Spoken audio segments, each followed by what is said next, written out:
Welcome back, Outfitters. Hopefully, you're having a very magnificent Monday and you had a wonderful weekend. All right. So, as far as what we got going on today, we got some pretty good bearishness coming in on the market today. And we'll track down and see where it is coming from. But we did have a pretty good gap down on the market to start the week. So I will be interested to see if we have rollover activity as we go into the middle part of the week, second half of the week, because that definitely won't be looking good, especially when we look at a daily. We did gap down about 0.8% there. You can see basically the daily lows are right there in kind of beginning part of the day. Nice little run there the first 30 minutes. Second 30 minutes, like nice little pullback. And then really here over the past 30 minutes, we were running pretty good until about the past 10 minutes or so. Nice little pullback. So we'll see what kind of happens. I would think we probably trend higher. That's just kind of my expectation, my thinking. Qs, yeah, talking about something that got hit. This is where it got hit. Qs gap down roughly 1.2%. Ouch. Yeah, that's where a lot of the bearishness is coming from. You can see bounced 30 minutes, rolled over 30 minutes, and then past 30 minutes tried to run. That's where a lot of the run was over the past 30 minutes, but not holding strong. Currently down about 1%. SPY's currently down about 0.5%. IWM, yeah, it kind of looks like a double top here over so far on the day. We'll see if we roll over. I don't think we do. Currently down about 0.75%. Nice little gap down there as well on the IWM. A little bit of a gap down here on the DIA. Not a crazy one, but you can see how strong it was on the open. Actually got positive there in the first 5 minutes, right out the gate. So nice little move higher. First 30 minutes, kind of just hung out there. Pretty much over the past hour, haven't really done a whole lot. And that's kind of where we sit. Currently up about 0.4%. RSP did gap down pretty good as well. You can see over the past, or the first hour or so of the trading day, made a run basically the past 15 minutes or so, kind of hit the daily highs, and it's pulled back a little bit, but kind of towards the daily highs.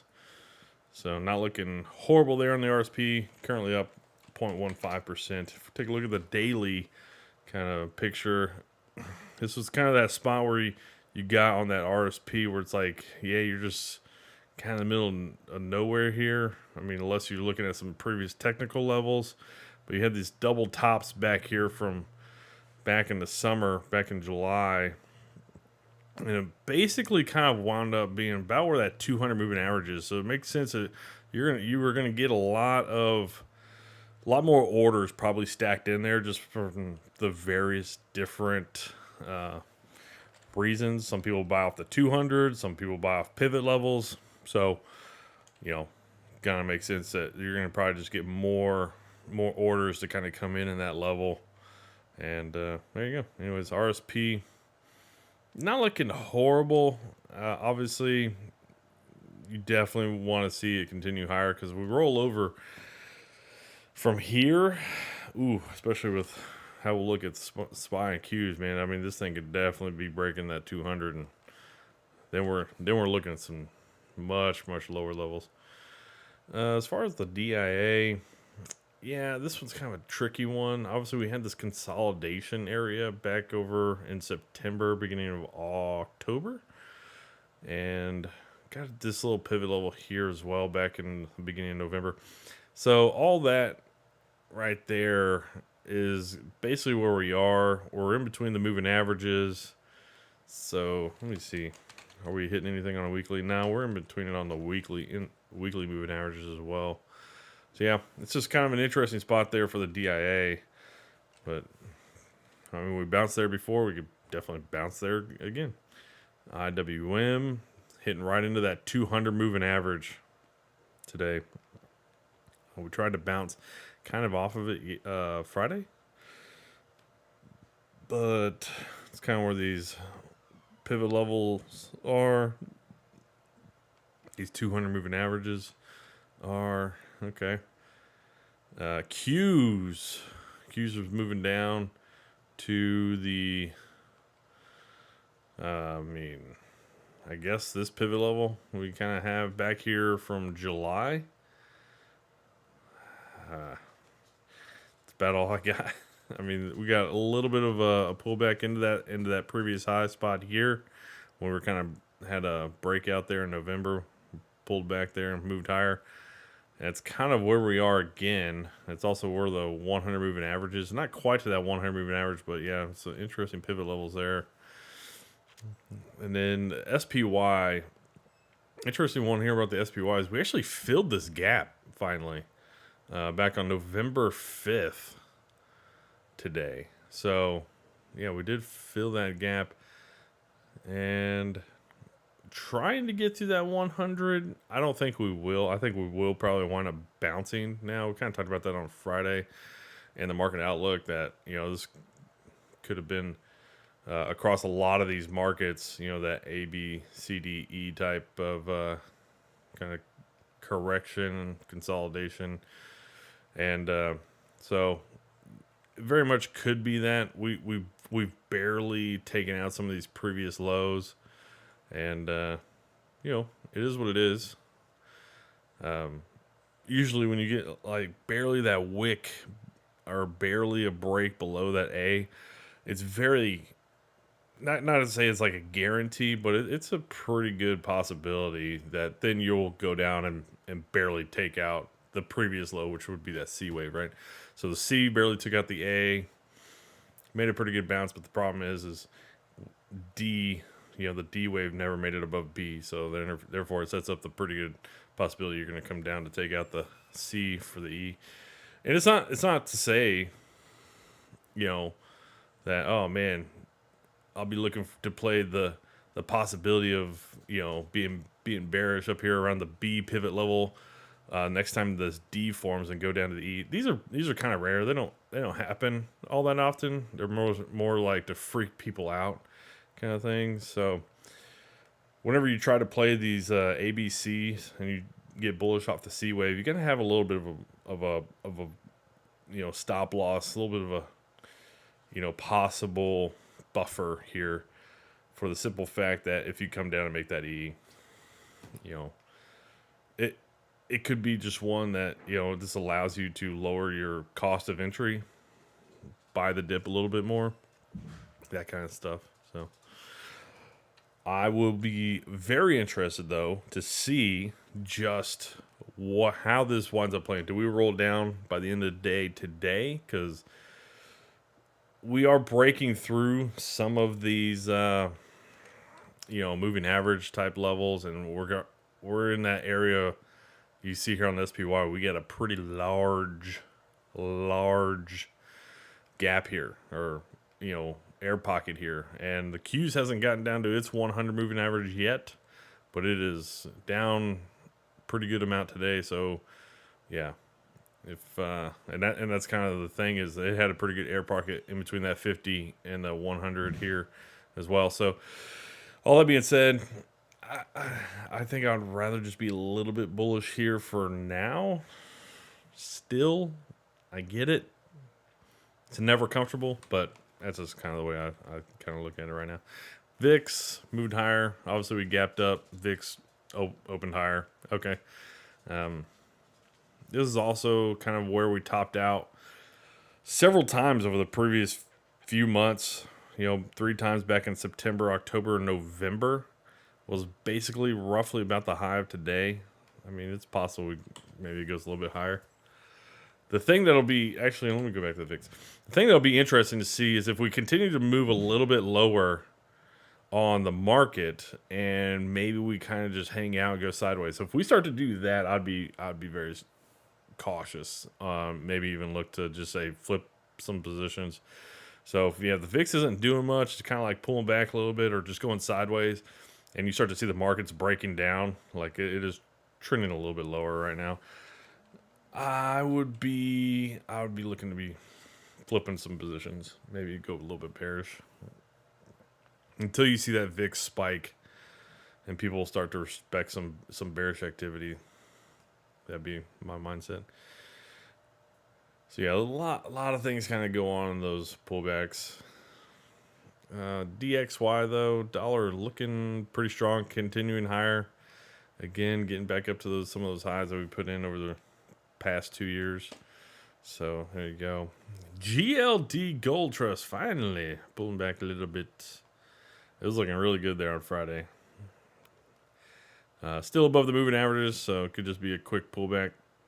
Have to wait and see. 10-year yield. Man, that looks pretty good. Nice little gap up, nice little lower wick. Ooh, that yield looks really solid. Yeah, I mean, it's going to hold over this high again. So, yield's probably going higher. Let me just check and see what the 2-year. 2-year moved up pretty good there on Friday. Kind of just hanging out today, not really doing a whole lot. And what about the 30-year? Yeah, 30-year capped up there on the yields. It's slowly creeping up to its high from about a year and a quarter ago. Okay. HYG pulling back a little bit. Nothing crazy. Trying to bounce off that 200 moving average. We've already bounced off that 200 moving average before, so most likely that's not going to hold this time. Doesn't mean it's going to go slice right through it today or tomorrow or Wednesday. It might just kind of hang out, but might just slowly chop through it. LQD. Yep, making its way down to the lows that was put in back in April of last year. Okay. TLT is definitely moving a little bit lower today, even though it gapped up a little bit. And it is moving down to the lows that were put in back about a year and a quarter ago. So, okay.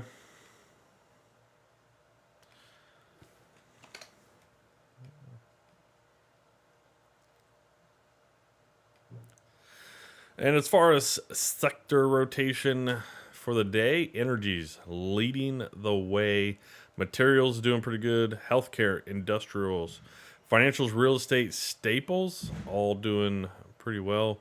Communications, discretionaries still outperforming there a little bit. Underperformers, big one. Tech underperforming. Utilities also underperforming there for the day. As far as intraday price action, you see utilities kind of just fading there the whole day. Jeez. So yeah, utilities not doing all that great during the day. It's probably a big reason why they're down on the day total. Tech underperforming, staples underperforming, real estate's kind of in line with the market there. Communications, discretionaries, healthcare, financials outperforming there a little bit. Industrials doing pretty good. Materials and energies the higher end of the day. So interesting look at some rotation there. All right. As far as the heat map, this is just a quick look at the heat map. You can see, yeah, healthcare doing pretty good. Energies doing pretty good. And yeah, there you go. Utilities is down pretty good. Looks like CEG, one of my favorites, and VST are getting hit pretty hard. Interesting. And then we'll take a look at NVIDIA because there's some news that came out about NVIDIA. CEG. Yeah, that's right. Okay. I was wondering. So I remember Friday we looked at CEG had some acquisition of like some thermal plant power generator company. So, I mean, they were up substantially on Friday. So you're giving a little bit back. It's not a big deal. They were up 25% on Friday. Not really a huge deal. VST, it's still just kind of consolidating sideways. Even though it's down 4%, it just kind of tells you how volatile this thing's been. I mean, 4% looks like it hasn't moved a whole lot. It was up pretty good there on Friday as well, up 3.7%. It's basically what it's given up today. And then as far as NVIDIA, so NVIDIA gap down. So NVIDIA got some weird news. Not weird news, but some news, I guess. NVIDIA's biggest customers delay orders of latest AI racks, the information report. So that's an interesting one. obviously, NVIDIA is the big guy, right, in AI chip providing, right? Like they are the ones that are providing the chips because their product's better than everybody else. It is what it is. So the fact that top companies are delaying um, is rather concerning because it's hard to keep growing if your customers are delaying orders. Now, here on this first paragraph, you can see NVIDIA's top customers are delaying orders of the AI chip leader's latest Blackwell racks due to overheating issues. Well, that stinks. Obviously, if you're having issues, you don't want to order more. You want to make sure you get the issue corrected before you continue to build out. The other issue that you kind of have, and maybe one reason why utility stocks are down a little bit today is, well, if you're counting on utility stocks building out more or providing more power generation, and they're not, you're slowing down your build out of AI. Well, that's where a lot of the power generation demand is coming from, is AI. So if you're slowing down or delaying your orders for AI chips, well, you're slowing down the demand for power generation. So it could be a little bit of that. It could be also a little bit of a give back from Friday's CEG acquisition news there for utilities. But yeah, AI. Be curious. I mean, I don't really delve too much in the weeds on this, but I would imagine they figure this out sooner rather than later. Uh, I would imagine Nvidia's gonna be working on that because that's something that, if that's hindering growth, hindering sales, hindering delivery, you obviously want to work through and troubleshoot that stuff, work with your partners, your customers on getting that stuff fixed. So, yeah, I'd imagine they get that probably fixed. So I'd be looking maybe to be writing some options, maybe writing some put options on Nvidia. If you got the capital, you're looking to buy 100. I think we kind of talked about that back in the summer time when I was going through some really volatile activities, writing some options. There's a lot of premium in Nvidia due to how volatile it's been over the past couple of years.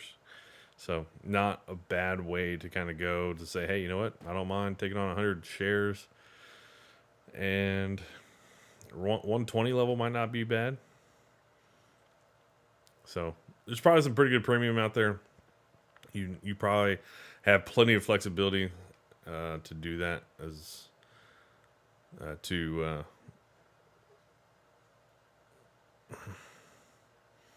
oh, here's some more. Nvidia stock falls after Biden administration releases update export rule for AI chips. There you go. Updated rule on exporting AI chips. All right. Let's see how how some of these are doing. AMD down a little bit. Okay. AVGO. AVGO Broadcom. Not doing horrible. Okay. How's Intel doing? Oh man, Intel. Jeez. Ever since I said back over here, yeah, it's not a bad thing to be doing the wheel maybe on Intel. I still don't think Intel's gonna go away. Even if they get acquired, they would bounce. But man, I didn't think they would drop off like that again. Mostly because I think the buyout play is probably still gonna be relevant. I think it'll probably still wind up happening here on Intel. But the U.S. government and even some other people kind of came out and said, "Yep, that company's not allowed to buy Intel. That company's not allowed to buy Intel." So once you started hearing some of that, it's like, well, now you're just devaluing Intel because somebody else is going to be able to buy it for even cheaper. It's not so much of a bidding war anymore. But to say Intel's doesn't have valuable assets, that's not right. They do. Yeah. Anyways, Intel. What about Micron? Ooh, look at that! Look at that abandoned baby down here. Not exactly a perfect one. Obviously, it overlaps with some of the trading activity that we had back in September, August. But man, that's a pretty good one there. So that's that. What about Texas Instruments? Not looking horrible. They look okay. Kind of just chopping sideways here. Kind of looks like an inverse flag pattern. Let me bring up a weekly. Yeah, I mean, it kind of does look like an inverse flag pattern. So I don't know about that. They are going to have earnings coming up here very soon. Which, yep, that's right. We are getting into earnings season. We are already at that time of year. Jeez. Welcome to the new year where it goes quick and we are already back to earnings. So we are going to be getting earnings this week. I'm sure we've already maybe gotten some late last week, but we are going to start getting financial earnings. We'll probably start getting some this week. Be curious to see what some of these banks say about about the economy and stuff like that. Goldman Sachs, nice little breakdown there on Friday, upper wick. Okay. Yeah, we got a lot of bearishness on semiconductors. Is that Dell? Dell's down 4.5%. Wow, Dell got hit with a pretty good gap down. Okay.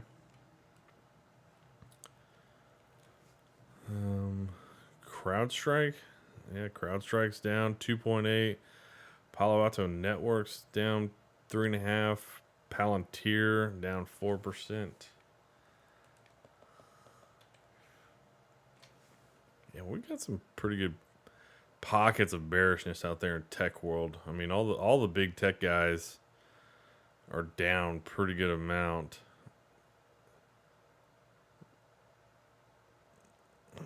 Obviously led heavily by Nvidia and Apple.